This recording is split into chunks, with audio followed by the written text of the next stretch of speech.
Les organisations médiatiques sont capables d'orgueil, sont capables de faire des examens de conscience. Et j'ai l'impression que l'examen de conscience se bute encore à un orgueil du côté des médias. Comment tu as vécu l'élection américaine? Tu sais, mettons, dans les médias d'aujourd'hui, tu sais, mettons, quand je te parlais de Caen, là, tu sais, là, où est-ce que tu as les bons, les méchants, Ouais. mais tu sais, moi, j'ai regardé Stéphane Bureau, puis pour vrai, tu sais, c'était comme un des seuls journalistes qu'on dirait qui faisait sa job de journaliste, de dire les faits, puis, hey, je te dirai pas comment penser. Voici c'est quoi les faits, c'est quoi les statistiques, puis c'est quoi... Garde, t'en penseras qu'est-ce que tu veux. Tu sais, genre, puis là, après ça, il se faisait traiter de Trumpiste, ça a l'air en coulisses des affaires. Moi, je trouve ça insultant pour lui, là. En tout cas, moi, c'est que j'aime Stéphane Bureau. Il est courageux, mais Stéphane Bureau, tu vois, on parlait tantôt de Mathieu Bock-Côté. Ce sont des gens qui dérangent le système médiatique, pas juste parce qu'ils ne pensent pas exactement de la même façon. Parce que je préciserais quand même que Stéphane Bureau est journaliste, que Mathieu Bock-Côté n'est pas. Mathieu Bock-Côté, c'est un chroniqueur, mais c'est un chroniqueur. Dans l'espace médiatique, le rôle qu'il joue, c'est celui d'un chroniqueur au Québec. Ouais. Donc, lui, c'est de l'opinion. Stéphane Bureau, lui, c'est pas de l'opinion. C'est du journalisme. C'est des faits qu'il interprète, oui, des faits qu'il sélectionne, oui, comme n'importe quel journaliste, mais c'est un journaliste. Mais ces deux personnes-là dérangent pour la même raison. Parce qu'ils sont redoutables sur le plan intellectuel.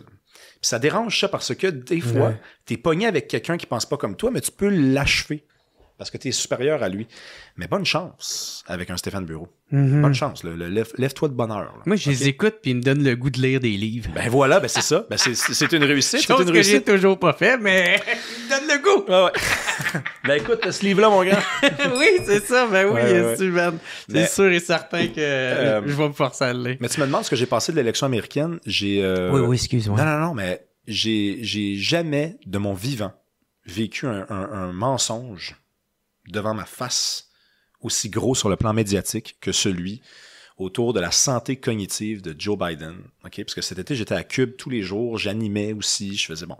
Et je l'ai vécu ce moment-là où enfin, au grand jour, à la suite du débat avec Trump, on a bien tous compris que Biden était fini sur le plan intellectuel. Plus défendu. Chose qu'on savait tous parce qu'on est sur Twitter depuis 2-3 ans, là, OK?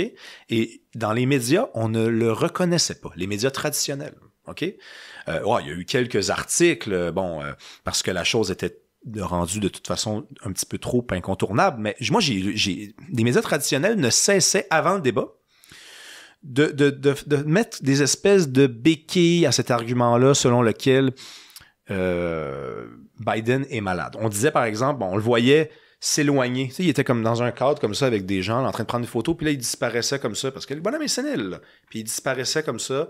Et là, les gens disaient sur Twitter, voyez-vous, il est plus là. Tu sais, il est trop... Ça se peut pas. C'est l'homme le plus puissant du monde. Il faudrait quand même songer à le remplacer.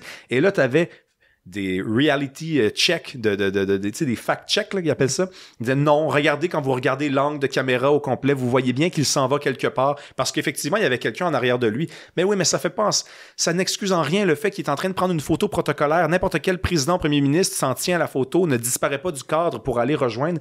Cette fois-là, c'était un espèce de parachutiste qui était en train de ranger son sac à Normandie là, pour le débarquement. Il soulignait l'anniversaire du débarquement. T'avais un espèce de parachutiste qui avait même pas envie de parler à Joe Biden. Il est en train de ramasser ses affaires. Puis Joe Biden, il s'éloigne comme ça en s'approchant du gars. Puis là, les médias traditionnels nous disent « Non, mais regardez, il est pas sénile. Il est intéressé par l'homme ordinaire, l'homme moyen. Il veut aller discuter avec lui. Arrêtez donc là de nous prendre pour des imbéciles. » Mais ça m'a choqué. Mais tu sais même pas comment ça m'a choqué. Tu sais, je me rappelle... Il y a eu le débat. Là, à partir de là, ça devenait compliqué, là. Même avec beaucoup d'imagination que de faire croire que cet homme-là était là intellectuellement. Mais tu avais quand même encore des relents de cette espèce de résistance symbolique et métaphorique, tu sais, en lien avec sa santé cognitive. Tu avais un gars comme Charles-Philippe David, le gars de la chaire Raoul d'Endurant, qui disait à la suite du discours de départ de Biden, mais quel discours éloquent. Comment ça, éloquent? Le bonhomme n'est pas éloquent. Le bonhomme, il lit une feuille parce que c'est la seule maudite affaire qu'il est encore capable de faire. OK? De s'en tenir à sa feuille. Ben oui, de s'en tenir à une feuille. Il n'y a aucune éloquence là-dedans. Arrêtez de nous mentir. Arrêtez, s'il vous plaît. Les gens sont tannés. Et quand les gens sont tannés, c'est pas beau. Puis après, vous vous dites que c'est laid. Mais oui, mais là, tu sais, c'est quoi l'affaire, tu sais? Puis Bureau, lui, ne fait que essayer d'offrir quelque chose d'alternatif à ce récit-là sur la question américaine. Et on va dire de lui que c'est un Trumpiste, alors que, premièrement, il n'a pas le droit de vote aux États-Unis. Fait qu'il peut pas être un fan de Trump à ce point-là. C'est pas son président, c'est ni son candidat. C'est un journaliste. Donc, est-ce qu'il est en train de faire de l'opinion ou des faits? Comment des faits peuvent être Trumpistes? Les faits sont les faits. That's it, that's all. Bon.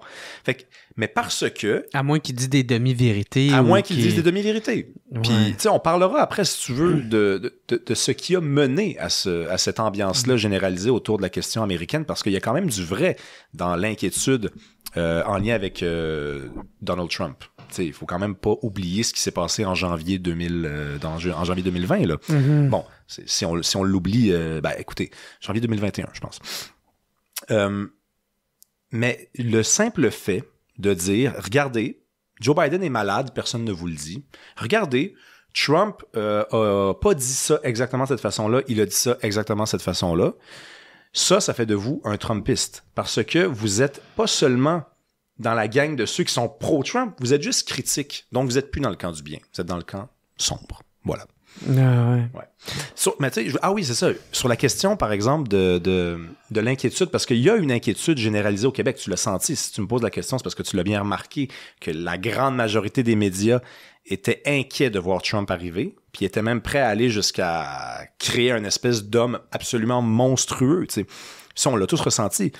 Ça part quand même, je pense, d'une bonne intention. Je pense pas qu'il y ait une propagande démocrate au Québec, des agents du clan démocrate payés dans le... Non, écoutez, c'est pas ça. Non, mais on dirait quasiment anti-Trump. C'est anti-Trump parce que le bonhomme a quand même donné quelques signes inquiétants, là. Je veux dire, quand il y a eu l'assaut du Capitole... C'est ça, mais ça, dénonçons-le. C'est ça. Mais tu sais, des médias, c'était la moindre petite affaire qu'il faisait. Ouais.